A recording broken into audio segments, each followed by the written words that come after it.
Recruitment notifications జిల్లాల వారీగా విడుదలవుతున్నాయి.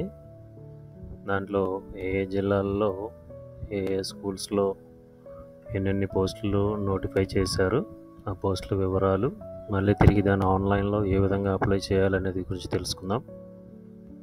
మొదటగా ఈస్ట్ గోదావరి జిల్లాలో 2 స్కూల్స్ ఓపెన్ అయినాయి. అవి 2 ఇయర్ ఎయిడెడ్ హెచ్ఎస్ కొంతేరు, అలాగే పిఎస్ కొంతేరు. హెచ్ఎస్ కొంతేరులో మొత్తం 5 పోస్టులు నోటిఫై చేశారు. వాటి వివరాలు ఇక్కడ ఉన్నాయి. School assistant biological science, English, mathematics, అలాగే 2 ఎస్జిటీలు నోటిఫై చేశారు.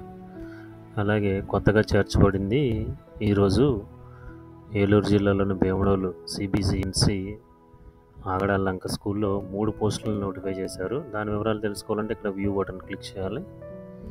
అందులో 3 సెకండరీ గ్రేడ్ టీచర్ పోస్టులు తెలుగు నోటిఫై చేశారు. 2 ఓపెన్ కాంపిటీషన్లో ఉన్నాయి, 1 రిజర్వేషన్లో ఉంది.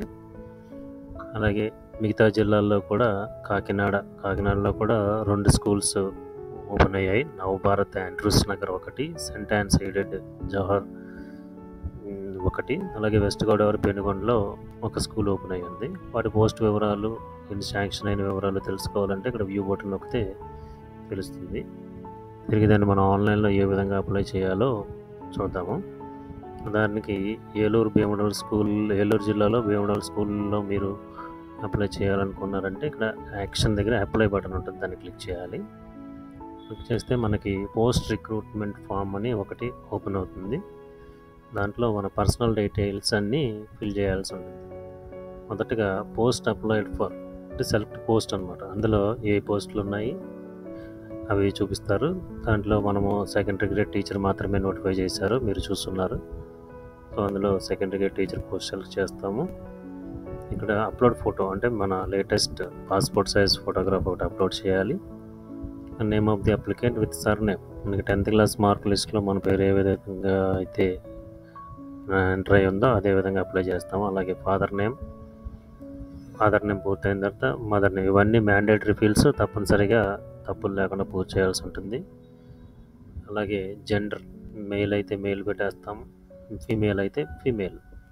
అలాగే డేట్ ఆఫ్ బర్త్ ఈ చివర క్యాలెండర్ బటన్ క్లిక్ చేస్తే ఓపెన్ అవుతుంది. దాంట్లో మొదటగా ఇయర్ సెలెక్ట్ చేసుకోవాలి. ఇయర్ సెలెక్ట్ చేసుకున్న తర్వాత మన ఏ ఇయర్ అయితే ఆ ఇయర్ స్క్రోల్ చేసుకుని పెట్టుకుంటాము.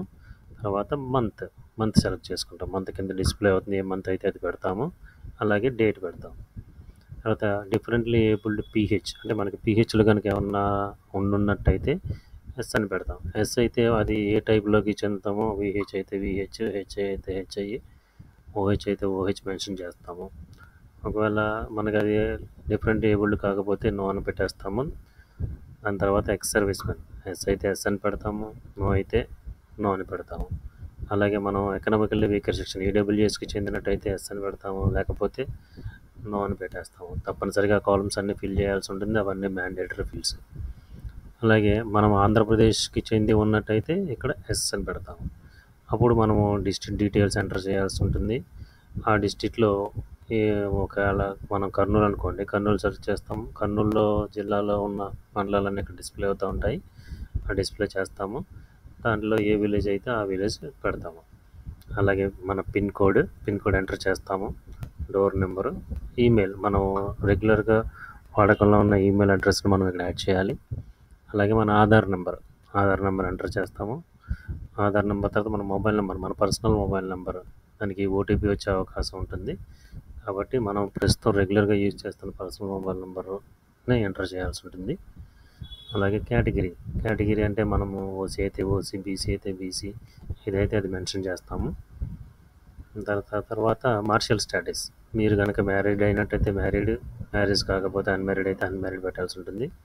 మన అడ్రస్, ఇది పోస్టల్ అడ్రస్ కాబట్టి దీనికి తప్పులు లేకుండా తప్పనిసరిగా మిస్టేక్స్ లేకుండా ఇవ్వాల్సి ఉంటుంది. అలాగే జీవనం 70 ప్రకారం మనం ఏదైనా స్పోర్ట్స్లో కనుక మనకు అవకాశం ఉన్నట్టయితే, స్పోర్ట్స్లో సర్టిఫికేట్స్ ఏమైనా సంపాదించున్నట్లయితే ఎస్ అయితే ఎస్ పెడతాము, నో అయితే నో పెడతాము. అలాగే ఇక్కడ టెట్ డీటెయిల్స్ ఇచ్చాడు, అంటే గతంలో చాలాసార్లు టెట్ జరిగి ఉంది కాబట్టి టెట్లో కనుక మనం క్వాలిఫై ఉన్నట్టయితే ఎస్ అని పెడతాము. అప్పుడున్న హాల్ టికెట్ నెంబరు, అలాగే ఏ ఇయర్లో అయితే మనం టెట్ క్వాలిఫై అయ్యామో అది మెన్షన్ చేస్తాము. నో అయితే నో. అన్నీ నో అని పెట్టేసిన తర్వాత మనం సబ్మిట్ బటన్ క్లిక్ చేస్తాము. దీంతో ఈ అప్లికేషన్ ఫిల్ చేసే ఆన్లైన్‌లో సబ్మిట్ చేసే విధానం పూర్తవుతుంది.